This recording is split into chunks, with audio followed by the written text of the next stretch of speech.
Independent music ఎందుకు sir పక్కన ఏదండి? పెట్టి ఇండిపెండెంట్ మ్యూజిక్ ఎందుకు పక్కన పెట్టేశారు? ఇండిపెండెంట్ మ్యూజిక్ చేస్తానండి నేను. స్టార్ట్ చేశాను నేను ఆల్రెడీ. ఓకే. ఇప్పుడు మొన్న న్యూజిలాండ్ వెళ్ళాను. న్యూజిలాండ్‌లో కూడా ఒక 2 సాంగ్స్ షూట్ చేశాను. ఓకే. Music videos.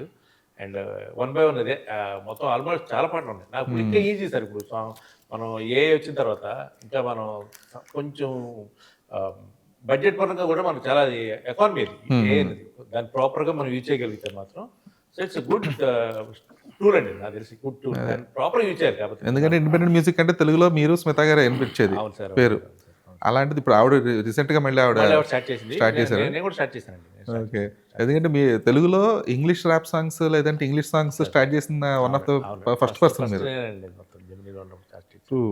ఎందుకంటే అసలు తెలిసేది కాదు జనాలకి ఇంగ్లీష్ అంటే ఏంటి, అసలు ఇంగ్లీష్ సాంగ్స్ మన వాళ్ళు వింటారా లేదా అనే భయంలో ఉన్నప్పుడు.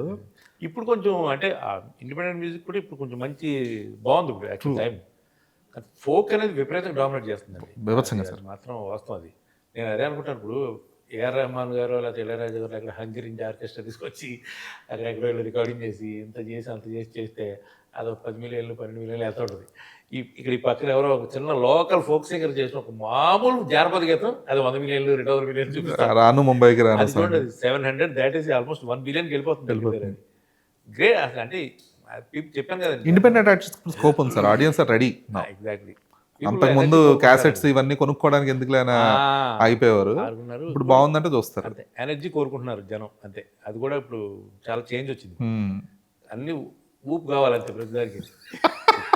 ఏదైనా సరే ఊపు.